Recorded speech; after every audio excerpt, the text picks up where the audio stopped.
वक्रतुण्ड महाकाय सूर्यकोटि समप्रभ निर्विघ्नं कुरु मे देव सर्वकार्येषु सर्वदा। नमस्कार दोस्तों, मैं एस्ट्रोलॉजर न्यूमरोलॉजिस्ट प्रवीण कौर अपने चैनल पर आपका हार्दिक अभिनंदन करती हूँ, आपका स्वागत करती हूँ। आज हम आपसे बात करेंगे बीमारी के ऊपर। कहते हैं रोग अगर किसी को एक बार लग जाए तो वो जल्दी से पीछा नहीं छोड़ते। कई बार ऐसी मेजर हेल्थ इश्यूज हो जाते हैं आपकी लाइफ में कि आप लंबे टाइम तक उस बीमारी से घिरे रहते हैं या बिस्तर पे पड़े रहते हैं। डॉक्टर के पास पैसा जा रहा है, घर में पैसे की तंगी हो तभी आपको ऋण लेना पड़ता है, क्योंकि कई बीमारियां इतनी लॉन्ग टर्म्स के लिए आती हैं कि इंसान का घर परिवार और इंसान खुद हिल जाता है। लेकिन कई बार ऐसा होता है कि जब देखिए, पहली बात तो मैं आपको ये एडवाइस दूंगी कि जब भी आपका बर्थ हो उसके नेक्स्ट डे या 2 वीकली में ही 1 वीक के अंदर ही आप अपनी कुंडली एक बार किसी भी अच्छे एस्ट्रोलॉजर को दिखाइए, क्योंकि साल के साल जब हमारी कुंडली वर्षीय की कुंडली बनती है तो उससे भी काफ़ी पता चल जाता है कि क्योंकि हमारी महादशा अंतरदशा है और हमारी ईयर कुंडली से पता चलता है कि इस साल हम किस रोग से परेशान हैं। क्या गोचर में कोई ऐसा ग्रह है एक्टिवेट हो रहा है जो हमें इस तरह की बीमारी देगा जिससे हम परेशान हो और हमारी फैमिली परेशान हो। कई बार बीमारी की वजह से भी इंसान को कर्जा लेना पड़ सकता है। लेकिन जो पेशेंट है, जब कहते हैं जीवन और मृत्यु तो परमात्मा के हाथ में ही है, रोग आया भी वहीं से है हमारे कर्मों के हिसाब से। जो हमें मुक्ति दिलाएंगे वो भगवान ही है। लेकिन कई बार ऐसा होता है कि हम छोटे छोटे उपाय करके भी हम उनसे निजात पा जाते हैं। देखिए, अगर आपकी कुंडली चेक करवाई कि कहीं आपकी कुंडली में 6, 8, 12 का कोई संबंध आपके साथ तो नहीं बन रहा है, क्योंकि 6, 8, 12 एक ऐसे हाउस हैं और 3rd हाउस ये हमारी कुंडली के मार्केश कहलाते हैं, क्योंकि इनसे जो प्रॉब्लम्स होती है वो बहुत ही ज़्यादा क्रिटिकल सिचुएशन में खड़ा कर देती है इंसान को। तो इसलिए साल के साल अपने बर्थ ईयर पर एक बार कुंडली जरूर दिखाएं कि आप किसी मेजर बीमारी से ग्रसित तो नहीं होने जा रहे हैं।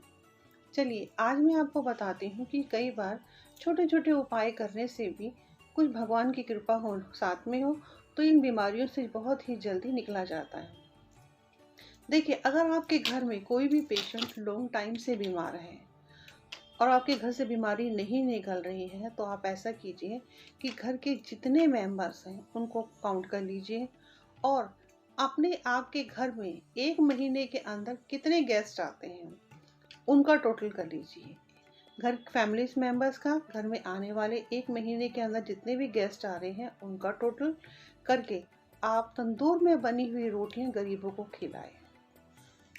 ऐसा करने से भगवान की कृपा से आपके घर में जो रोग हो रहा है इससे कंटिन्यू थोड़ा थोड़ा टाइम बाद करते रहिए।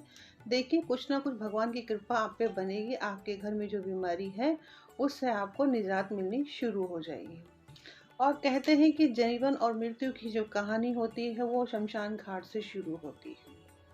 अगर आप किसी लंबी बीमारी से परेशान हैं तो एक बार शमशान के आसपास की 4 दीवारी बाहर से ही, ये नहीं मैं कहूँगी कि अंदर जाइए, क्योंकि कई बार ऐसा होता है कि कहीं वहाँ की एनर्जी किसी के लिए नुकसानदायक भी होती है, तो मोस्टली कई लोग जाना पसंद नहीं करते हैं। तो आप ऐसा कीजिए, लेकिन आप बाहर से ही, शमशान घाट के बाहर ही से ही आप हाथ जोड़ लीजिए और आप कुछ कॉइन्स लेके जाइए और वो वहाँ पर डाल आइए। अगर आपके घर में कोई लंबी बीमारी से परेशान है तो भगवान की कृपा से आपको वहां से आराम आना शुरू हो जाएगा। सेकंड नंबर पे मैं आपको बताती हूँ कि अगर कोई व्यक्ति, कई बार आपने देखा है कि कोई व्यक्ति मरने की कगार पर है और वो व्यक्ति ना ही तो जीने में है ना ही मरने में है। कई बार हमने देखा कोमा की सिचुएशन बड़ी क्रिटिकल हो जाती है। इंसान एक जीवित मृतक के समान ही हो जाता है, क्योंकि ना तो वो बोल पाता है ना कुछ एक्टिवेट होता है। एक डेडली कंडीशन हो जाती है उस समय। तो उस समय क्या होता है, डॉक्टर भी कई बार निराश हो जाते हैं कि वो भी भगवान पे छोड़ देते हैं। और ये बात फैक्ट भी है कि जो काम ईश्वर करता है वो उसके आगे सभी नतमस्तक हो जाते हैं। आप कितने भी इंटेलिजेंट हैं, कितने भी आपके पास सुपर पावर है, लेकिन एक समय ऐसा आता है जब हम ईश्वर पर डिपेंड हो जाते हैं। क्योंकि अभी हमने हाल ही में देखा है कि जहाँ अभी जब हम 2020 में कोरोना में घूमे, तो भगवान ने भी बुरे समय में अपने मंदिर के दरवाजे बंद कर लिए, क्योंकि भगवान ये हमें दिखाना चाहता था कि देखना हूँ कि तुम कितने पावरफुल हो। लेकिन उस बीच में सबने कहा, किसी ने कहा ईश्वर से प्रार्थना करो, मन ही मन भगवान का सिमरन करो। भगवान ने कहा मुझे अपने अंदर ढूंढो, मैं कहीं बाहर नहीं हूँ, मुझे किसी मंदिर में ढूंढने की जरूरत नहीं है। अगर सच्चे मन से बैठ के तुम मुझे घर में भी सिमरन करोगे तो मैं तुम्हें दिखाई दूंगा और तुम्हारी हर पल मदद करूँगा। देखिए, प्रॉब्लम्स आई, बहुत क्रिटिकल प्रॉब्लम्स थी, कईयों का परिवार तक उजड़ गया इस बीमारी के चलते, लेकिन ईश्वर का साथ था तो कई इस बीमारी से निकल के भी आ गए। तो देखिए, बीमारी शायद हर कोई आज के टाइम में ऐसा व्यक्ति है, परिवार है जिसके घर में कोई ना कोई व्यक्ति किसी न किसी बीमारी से परेशान है। छोटी मोटी बीमारियां तो सब घरों में आज के टाइम में लगी हैं। हर कोई एक ऐसा व्यक्ति होगा जो ये कह दे, क्योंकि हमारे कर्म इस समय ऐसे हो जाते हैं कि हम जब कर्म करते हैं तो हम ये भूल जाते हैं कि उनका भुगतान भी हमें करना है। देखिए, कर्मों का बीज हमने जब बोया है, चाहे वो अच्छा है चाहे वो बुरा है, तो वो हमें काटना ही है। लेकिन क्या होता है कि कई बार हम अपनी मस्ती में इतने मस्त होते हैं कि हम सोचते ही नहीं कि कर्म अच्छे कर रहे हैं या बुरा, किसी को सता रहे हैं, किसी को परेशान कर रहे हैं, किसी को गलत ब्लेसिंग्स दे रहे हैं, किसी का जादू टोना करके किसी का बुरा करने में लगे हैं। लेकिन ये चीज़ें गलत हैं, क्योंकि आप अपने कर्मों को एक्टिवेट कर रहे हैं। ये मत समझिए कि आज मैं किसी का बुरा कर रहा हूँ तो कल मेरे साथ नहीं होगा। आपके कर्मों का भुगतान अच्छे हैं या बुरे आपको करना है तो आप ही करेंगे। वो किसी भी रूप में परमात्मा आपके सामने खड़ा कर देगा, चाहे वो आपके बुरे कर्मों का फल या अच्छे कर्मों का फल आपकी संतान के रूप में खड़ा कर देगा, या कोई आपने कोई अच्छा कर्म किया है तो वो आपके बुरे समय में ऐसे व्यक्ति को आपके लाइफ में खड़ा कर देगा जो आपकी हेल्प करेगा। तो इसलिए कहते हैं कि हमेशा परमात्मा से डर के कर्म करो, और रोग बीमारी अगर किसी के घर में आती है तो उसके दुख में जरूर खड़े हो। कहते हैं सुख में किसी को पूछो ना पूछो, लेकिन दुख में जरूर पूछना चाहिए।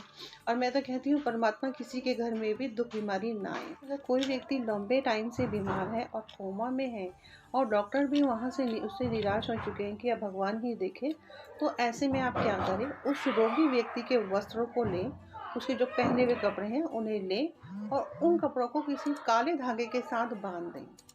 धागे से बांधने के बाद जितने साल का वो पेशेंट हो चुका है उतने धागे के अंदर गांठ लगाकर उसे ऐसी जगह पर रख दे जहां पर किसी की नज़र ना जाए और किसी की परछाई तक वहां पर न, किसी भी मनुष्य की परछाई वहां पे ना जाए।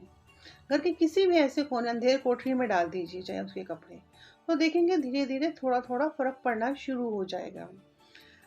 कई बार ऐसा होता है कि रोगी का अगर फिर सेकंड अगर आगे उसके बाद भी उसको नहीं आराम आ रहा है तो एक काम और कीजिए, पेशेंट अगर उठने लायक है, आपको लगता है कि ऐसी बीमारी है कि वो उठ बैठ सकता है, ये थोड़ा चल फिर सकता है, तो उसके हाथ से भगवान शिव जी पर दूध चढ़ाएं।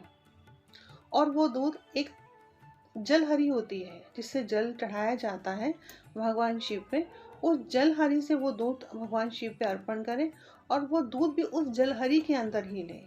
उस जलहरी में लिया हुआ दूध व्यक्ति अपने किसी पात्र में डाल ले और उस पात्र से जो जल अपने घर उस दूध को लाकर अपने घर में उस पेशेंट को पिला सकते हैं आप। नहीं, अगर व्यक्ति नहाता है, नहीं जा सकता मंदिर, तो उसके नहाने के पानी में डाल दें। वो भी नहीं कर सकते तो इतना कर सकते हैं कि आप उस दूध का तिलक उस पेशेंट्स के माथे पे लगाइए।